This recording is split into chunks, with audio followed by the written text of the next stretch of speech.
welcome one and all back to some more Dislyte patch notes. Normally I don't do patch notes on a Saturday, but it turns out the task released later than I anticipated, and I thought, oh, they've given up doing patch notes. But it turns out, no. Maybe they were on holiday, or something in the midst was happening, but I don't care, and I don't need to know. The only thing I do know is that we're here to read patch notes on the game.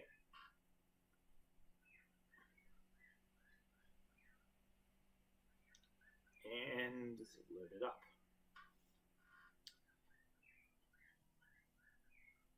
And there we go. All right. So let's just read. So just so you guys know, the game is going to go down on the 19th of December.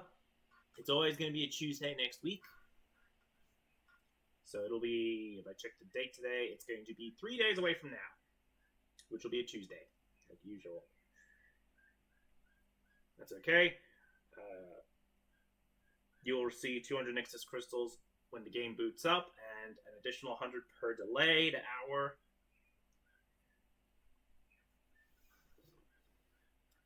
So, here we go. So first off, we have is the new Espers. We have Haley, who is Hephaestus, who is the 5-star Inferno. If you guys don't know who Haley is, we've used her in the Warm Winter event. So yeah, she is a fighter who excels at utilizing equipment set effects to gain defense benefits and deal AoE damage. Okay. The first one's called Clanking Away. Deals damage to one enemy based on Haley's attack and defense. Inflicts defense down. When this is there's an ascension for this, and it will deal more damage based on Haley's attack and defense. Oh, hang on, no, it adds a new effect. It's the exact same thing, but there's Molten Hot. So it's not English, but we'll figure out what that is later when it's further down the page. The Flame and Forge is the ability to deals damage to all enemies based on Haley's defense and the target's max HP, up to a certain percentage of Haley's defense, recovers HP equal to a certain percentage of the damage dealt. Okay, and we have smaller, seriously small, Soul of a Smithy, deals damage to all enemies based on Haley's attack and defense, inflicts Sear and Molten Hot, grants Smelting Mastery to the ally without Smelting Mastery and with the highest attack. This is Molten Hot, by the way, for what it does. It is the effect of the equipped equipment set expires for non-player units. What? The effect becomes attack down and defense down. Haley won't be affected. I don't get it. So I'm guessing what this does is it disables the effects of armor, of your armor. Like, for example, if you've got the Avatar set or the crit boosting set or any of the sets, it probably disables those. If I were to guess. But that's my guess. Anyway, we have the Smelting Mastery. The carrier gains the caster's equipment set effects. The effects for equipment sets of the same name won't stack. Okay, so whatever she has, don't touch. Don't work on Espers with the same set. That's noted. Anyway, we have some abilities. We have Overload for Flaming Forge. We know what this does, because I've read about almost all of these, so I don't think any of them new. Soul of Smithy gets a Morph, which is a passive now. When Haley falls, grants Smelting Mastery to allies without Smelting Mastery. Deals damage to all enemies based on Haley's attack and defense. So I'm guessing it turns into a passive? Or it's the passive effect? I don't know, because remember, I don't have her. I'm not on the test server, by the way, so I can't test these things ahead of time and go, this is what this does. I have seen someone use an equipment set or show a picture of an equipment set of Haley, and that's all. Because I've seen how strong she is and all the best equipment. So yeah, anyway. Then we have Blessing. Then we have Wild Expulsion. I think this is a new effect, so I'm going to read it out because I've never heard of it. This is called Wild Expulsion. Upon a crit, plus 20%. It gives a 20% chance of dispelling a buff from the target. Okay. Interesting. Then we have Aura, and then we have another morph for Flaming Forge. Whenever Haley takes a hit, inflicts Molten Hot on the attacker, deals damage to all enemies based on Haley's defense, and the target's max HP. Up to a certain percentage of Haley's defense, recovers HP equal to a certain percentage of the damage dealt. You can obtain her from Echo after the update. We have this new feature, which is the Event Backtrack, which is the one that confuses me. Event Backtrack will be added after the update, available to players who have completed Story 416. Access it through Atlas. Event Backtrack is an entry for past Esper-themed events. All past Esper-themed events will be permanently displayed in it according to the official schedule. Participation requirements. Acquire the corresponding Esper, excluding Yun Xuan, to participate in their themed events.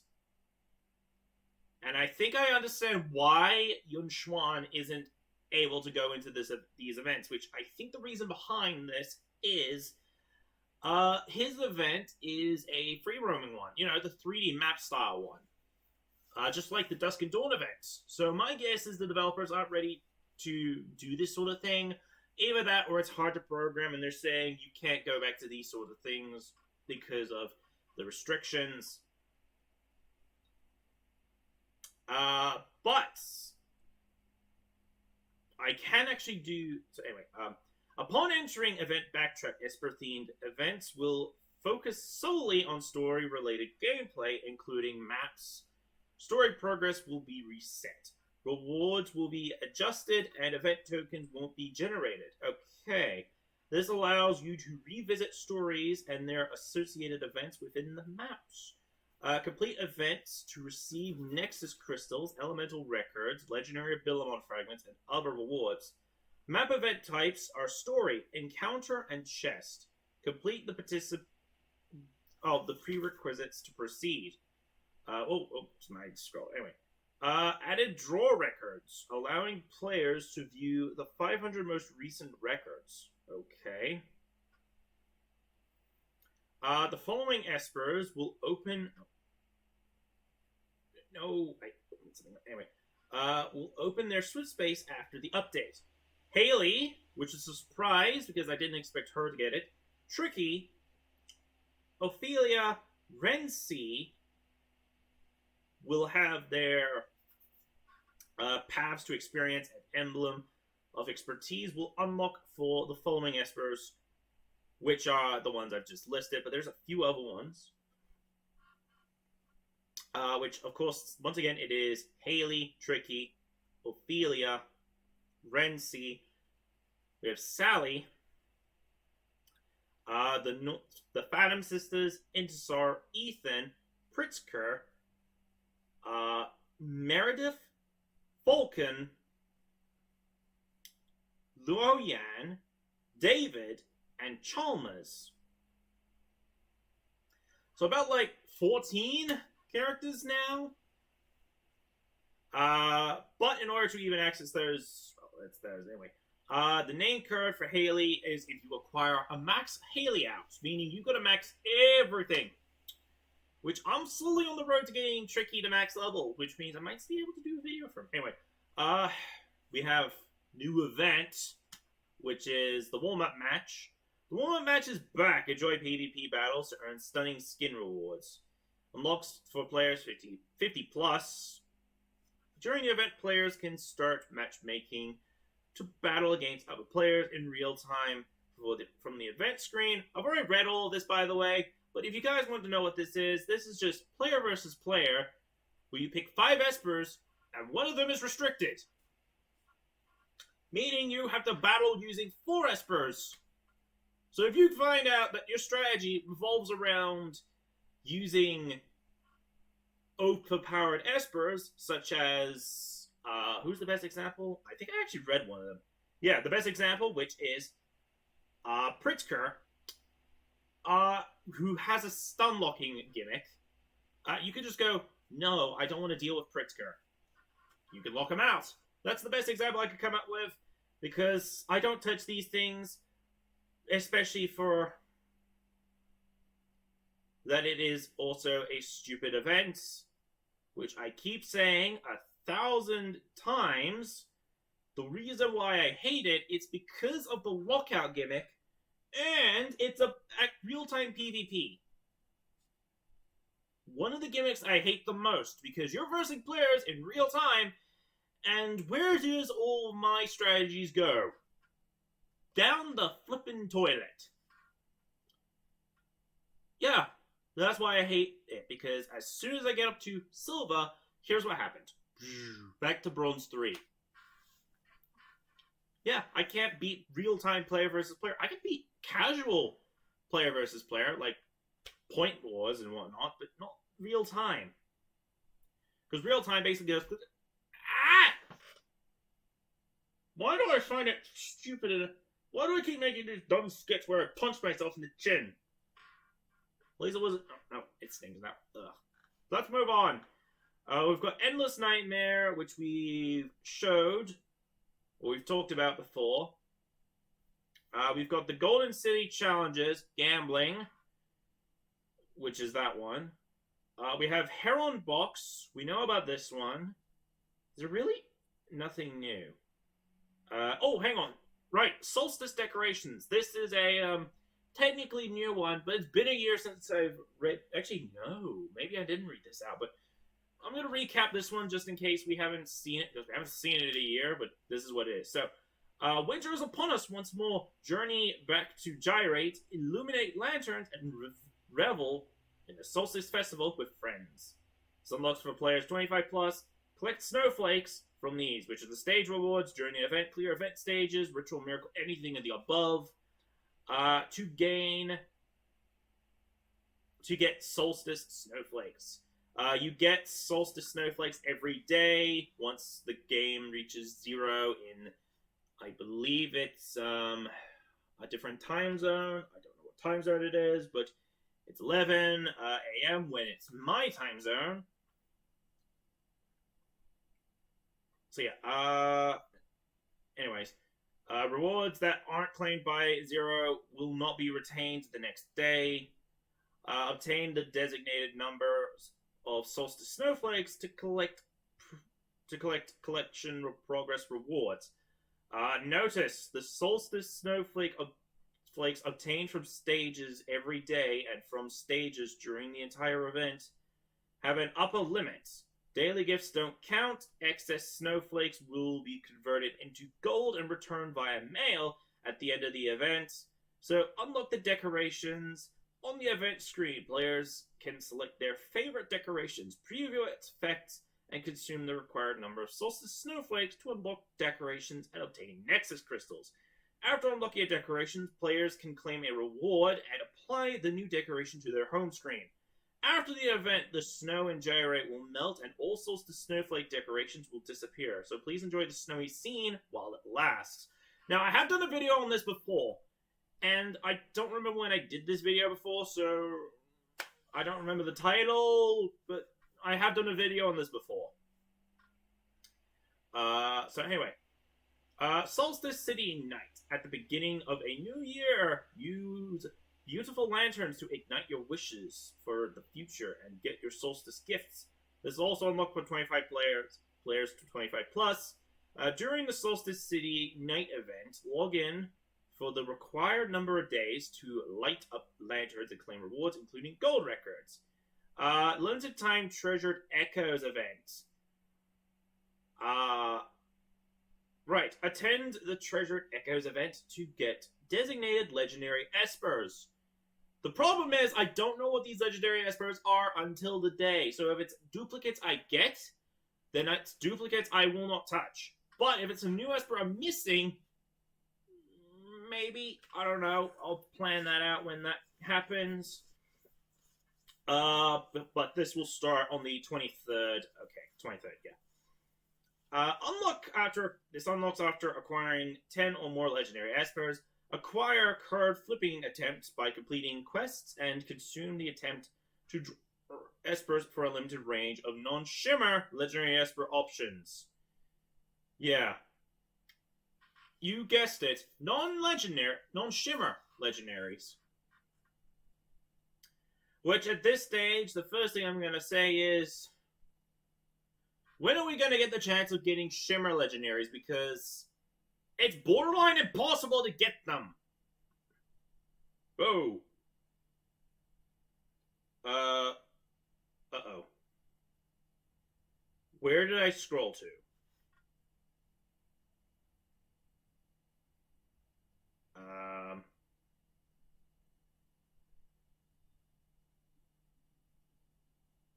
Okay, I found it. Okay, found it. Yeah. Okay, Anyway, players can select one Esper from the option to join the squad when they consume, 70 wish stones in Treasured Echoes during the event. Oh, it's new. Okay, so I think originally it costed 100? Or I'm going crazy. I don't remember the exact number, but okay. If it's 70, I'm okay with that. Anyway, we've got limited time Echo for Haley, and we also have Yuhime and Yamato as well. The events offer special chances of summoning to 3, which is if you spend 100 wish stones, 20 for a legendary, 1 for an epic. Limited time event for Jiang Jiaoli. Oh, for God's sake, not him again. Which you can draw from the Shimmer Pool, which, good luck, by the way. Adjustments and optimizations. Order set improvements after the update. When the order set system is active, players will have the option to hide the order set screen and perform other actions, such as selling equipment, resetting equipment, and using enhancing boost stones on other screens. Enhance the accuracy of order set calculation, optimize the order set screen, optimize the display of turn count during battle, removed holo battle related captain abilities. The following Espers are affected: Jiangman, Pritzker, Unis, Alice. Oh, Alice's Gullwig? Okay. Moving on. Taylor, Jiang Jiaoli, Aurelius, and Elliot, who is the monkey. Also, I don't know what's going to end up in the monkey joke, by the way. But I hope this doesn't go in the monkey joke. We've seen enough of it. Knockout improvements. Improve the interface notification for players who have signed up before the season begins. Replaced memo chips in the daily league chits with memo chips limited time. Optimize the tier display of the Esper deployment screen. Modify the point deduction for failed knockout matches. Added season tally animation for knockout. First clear rewards for certain story chapters have been changed from Divinite discs to Tang Zhuan, Sung Wukong, Li Ling Neza Divinate Opt box fragments. Some chapters, which are hard chapters 5 through 1 and chapter 12 to 16. So, okay, you could get those at the last one. And Purgatory, chapters 1-1 and chapters 5-8. 100 Tangjuan or Li Ling Divinate Optbox fragments can be combined into 1 Tangjuan or 1 Li Ling Divinate Optbox. Veteran players can claim Tangjuan Li Ling Divinate Box fragments via mail according to their stage clearing progress. Added. What? I'm not joking. This says add notifications. If the developers have gone and put advertisements in their game, I'm going to lose my mind because I've already got advertisements for way too many freaking games. Anyway, but it's for the Shimmer card pool, so maybe like you pull 1 Shimmer if you play an ad. Oh, Jesus. I'm not going to like that. Players will have one opportunity to re-challenge without consuming any admission certificates after losing a point war match. After the update, Max Resonated Espers cannot be purchased in the shop and... Thank you! Max Resonated Espers cannot be purchased in the shop. Thank you for adding that, because it gets confusing most of the time, because if you guys don't know, in the shops, you could buy endless amounts of cards when they're available. It gets confusing when you have, like, an army of freaking, what's the best example? Not Tona.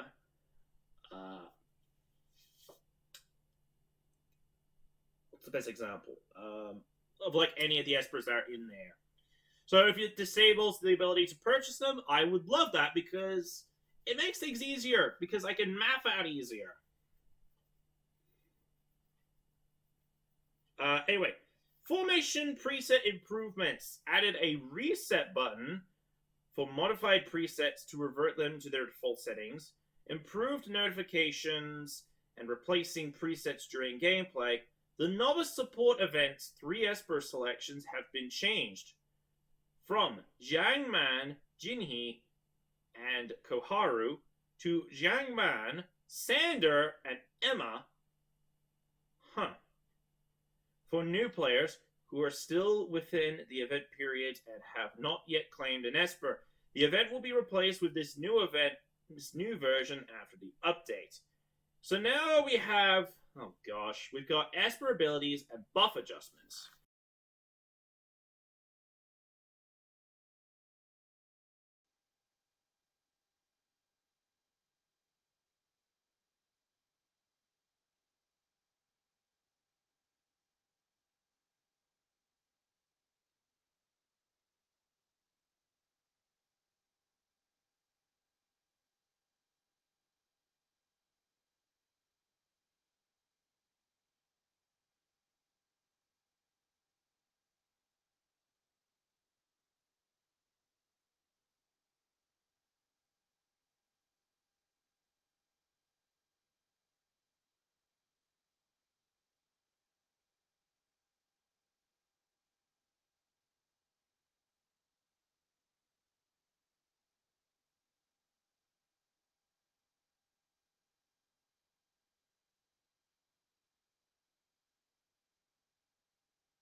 So the last up is the pack adjustments. So there is a winter warmth discount series of packs.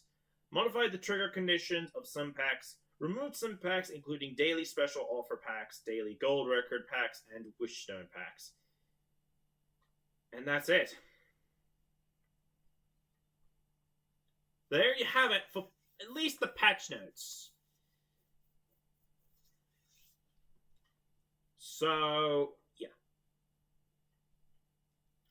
Anyway, I think that's going to be it for this episode of Dislyte patch notes. So next week we'll have the updates, and I'm guessing the reruns are going to be for a certain way. I don't know how it's going to work, but we'll see when that happens. Anyway, I hope you guys enjoyed this video. If so, like, subscribe, bell icon, leave a comment down below. And as always, I'll see you on a future video when I'm not half asleep.